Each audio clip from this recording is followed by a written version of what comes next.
Hey everyone, this is Kevin from thechesswebsite.com, and today we're going to be going over the top 6 new chess openings. Now, my definition for new, it's going to be openings that over the last 5 years have exploded in popularity. Prior to 5 years, you just didn't see them played or talked about all that often. But in the last 5 years, these are the videos that people are watching. These are the requests that come in, and the growth in the number of games people are actually playing have exploded. So I thought it'd be good to go through the top 6 new chess openings. Coming in at number 6 is the Lucchini Gambit. Starts out from the Italian game, one of the more popular openings in all of chess. E4, E5, knight F3, knight C6, bishop C4, and after bishop C5 and pawn D3, black plays the Lucchini Gambit with pawn F5, and then chaos ensues. Typically, white's going to play knight G5, and black responds pawn F4. I did a video on this with Lucchini Gambit. Every move is a trap because literally every single move in this is going to be a landmine for white to walk into. It is an extremely fun opening for black. So if you haven't tried this one out, definitely check out the Lucchini Gambit. Coming in at number 5 is the Orthoschnapp Gambit, and this is my favorite way to attack the French defense. I typically play pawn to E4 to start, and when I see E6, I just have this internal feeling of, do I really have to play against the French defense? But after I found the Orthoschnapp Gambit, I just have the sense of relief of, okay, it's go time now. If you want to play the French defense, I am going to attack you. It starts out with E4 and then C4. So if they play their normal D5, you can exchange in the center of the board. Now Queen B3 being extremely aggressive.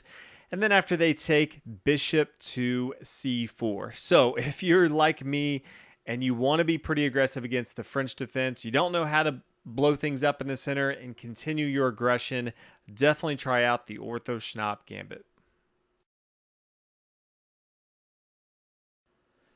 Coming in at number 4 is the hyper-accelerated dragon, and really this could just be the dragon variations in the Sicilian as a whole, because I feel like that entire genre of variations has been extremely popular over the last 5 years. But after E4, C5, the Sicilian, knight to F3, the most popular that I've seen recently is the hyper-accelerated dragon, and then as to play pawn G6 on just the second move in the Sicilian defense. Preparing for bishop G7 gives you flexibility for what you're doing with your central pawns. You can obviously get your knight involved to C6 at some point, but just the flexibility it gives you while still being very aggressive from black side with the Sicilian has made this one of the more popular defenses for black recently.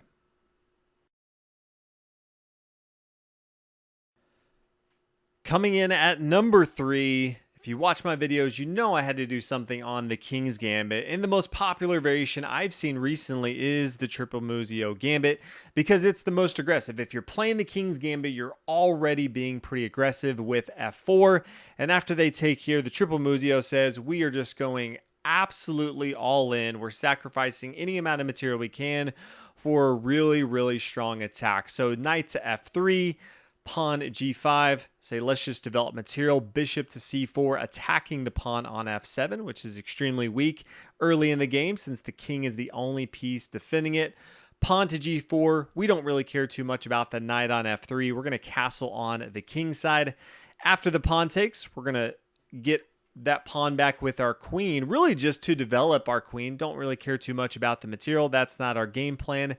And after queen to F6, we're going to play pawn E5. Let's give up more material. After they take with our queen, let's give up even more material, sacrifice our bishop on F7. But now their king is completely exposed. After pawn D4, because why not? Let's just give up one extra pawn of material. Then we play bishop E3. This opening proves the concept of it doesn't matter how much material you have in the game. It matters how much material you have involved in the attack. This is a great way to attack your opponent. Their king is exposed. They don't have a lot of their material involved into the game. And so if you really understand this, when this pawn is being pinned down from this queen and this rook, we're attacking their queen, it is very difficult for black to continue and defend correctly. So I definitely recommend checking out the Triple Muzio Gambit if you haven't already in the King's Gambit. Coming in at number 2, we have the Nakhmanson Gambit, and this is one that before this came out, I didn't know much about it. And then I started to play it myself. I felt like the entire chess community did as well, and realized this is an extremely fun gambit. So hopefully you have played it before. If not, I think you're definitely going to want to try that out.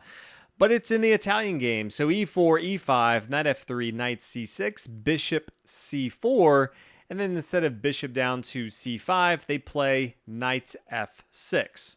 But from here, we play d4. If they take, we castle on the king's side. And after they take our pawn on e4, we're going to sacrifice our knight on c3. Now, play typically continues with them just taking our knight, because why not? It looks very strange for white to just give up that knight in material.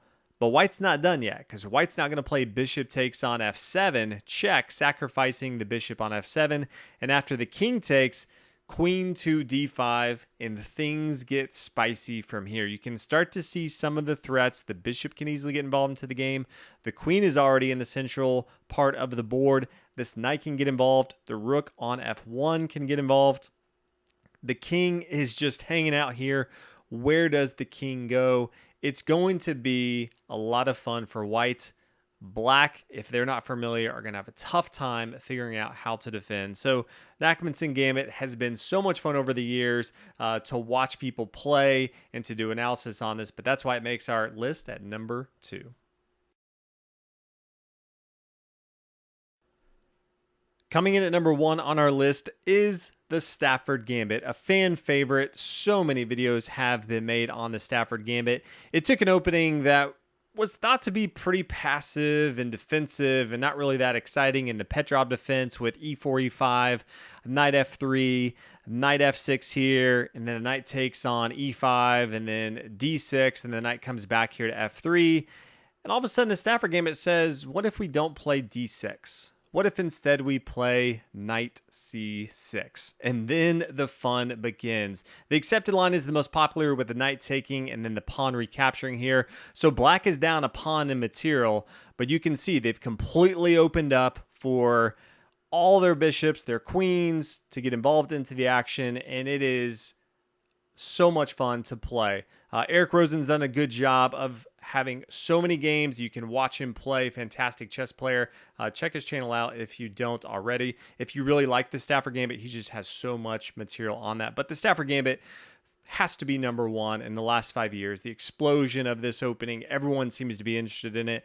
This seems like the best way to play the Petrov and make the opening fun. So I'm curious from everyone, what would make your list? Did you like the top 6? Is there anything that I did include that you think should have been in there?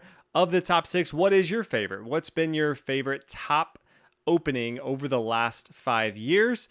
Let me know in the comments below. And if you wouldn't mind hitting that like button, that lets me know that you enjoyed the video. But thank you guys so much for watching, and I'll see you in the next video.